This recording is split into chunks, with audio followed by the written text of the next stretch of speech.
तो students, welcome you all to my channel study with Rachna Verma. और आज वर्कशीट 46 है आप लोगों की। ये क्लास 9th की है और जो विषय है हिंदी, और ये मेरे बचपन के दिन भाग 1 में से ली गई है। और विद्यार्थियों यानी स्टूडेंट्स, आपको अपना नाम यहाँ लिखना है और अपनी कक्षा अध्यापक यानी क्लास टीचर का नाम इस कॉलम में लिखना है। और जो डेट है वो है 19 अक्टूबर 2020। स्टूडेंट्स, यहाँ पे लिखा है गद्यांश को ध्यानपूर्वक पढ़कर पूछे गए प्रश्नों के उत्तर दो। बचपन की स्मृतियों में एक विचित्र सा आकर्षण होता है। कभी कभी लगता है जैसे जो है सपने में सब देखा होगा। परिस्थितियाँ बहुत बदल जाती हैं। अपने परिवार में मैं कई जो है पीढ़ियों के बाद उत्पन्न हुई। मेरे परिवार में प्रायः 200 वर्ष तक कोई लड़की नहीं थी, नहीं है।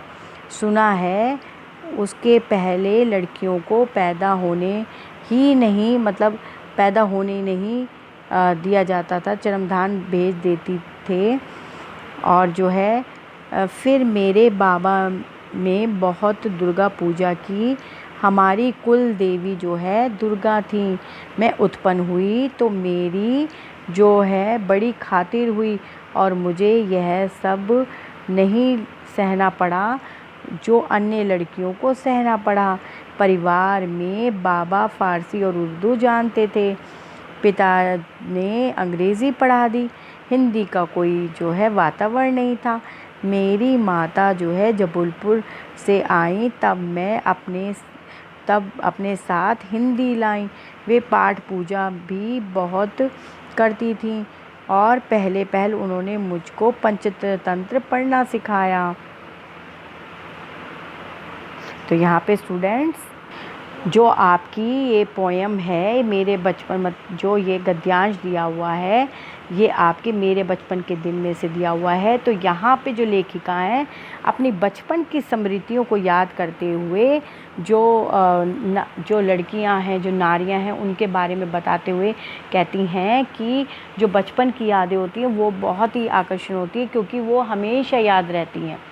और कभी कभी लगता है कि आपने सपने में वही सब देखा जो आप बचपन में देखते थे। और जो है लेकिन जो बड़े होते होते परिस्थितियाँ बदल जाती हैं और जो परिवार जो होता है उसके अनुसार जो है औरत को, नारी को ढलना पड़ता है। अब वो अपने बारे में बताती हुई कहती हैं कि कई सदियों तक तो हमारे यहाँ जो है लड़कियाँ ही पैदा होने ही नहीं दी जाती थी। और जो है परम ध्यान भेज देते थे। मतलब कि जो कहने का मतलब है, अगर लड़की पैदा हो जाती थी तो उसे जो है परम धाम भेज देते थे। फिर जो है बाबा यानी उनके जो बाबा हैं, उन्होंने, जो दादाजी हैं, बहुत दुर्गा पूजा करी और जो उनकी कुल देवी हैं वो दुर्गा थी। तो फिर वो कहते हैं कि मैं उत्पन्न हुई ना, जो लेखिका है वो कह रही है मैं उत्पन्न हुई और मेरी बड़ी खातिरदारी हुई और मेरे को ये सब नहीं सहन करना पड़ा जो मुझसे पहले लड़कियों को सहन करना पड़ा। अब जो है उनके घर की वो बताती हैं कि उनके घर में हिंदी का प्रचलन नहीं था, क्योंकि बाबा उर्दू और फारसी जानते थे, पिताजी को अंग्रेजी आती थी, लेकिन हिंदी तो जानता नहीं था कोई। तो माता जो है जबलपुर की थी और वो वहाँ से हिंदी लेकर आई। अब कोई हिंदी साथ लेकर थोड़ी ना आएंगी किसी बस्ते में डालकर, वो तो हिंदी जानती थी। तो कहने का मतलब है वो हिंदी साथ लेकर आई और वो जो है पूजा पाठ में बहुत ध्यान लगाती थी। और उन्होंने सबसे पहले लेखिका को जो है पंचतंत्र पढ़ना सिखाया। अब इससे रिलेटेड बच्चों यहाँ पे क्वेश्चन आंसर्स हैं जो आपके सामने हैं।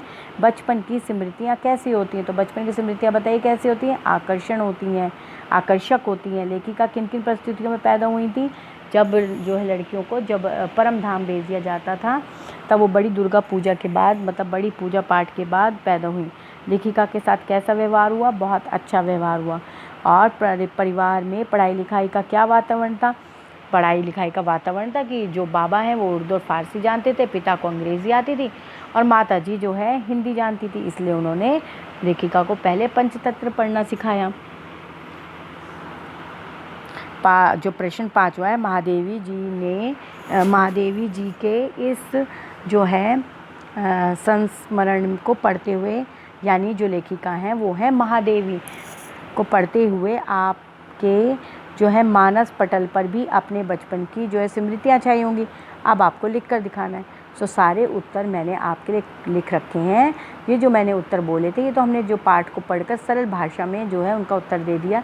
यहाँ पे थोड़ा सा व्याकरण को सही करते हुए उत्तर हैं कि बचपन की स्मृतियाँ बहुत मीठी, आकर्षण और खुशियाँ वाली होती हैं। प्रश्न 2, लेखिका अपने परिवार में कई पीढ़ियों के बाद पैदा होने वाली बेटी थी।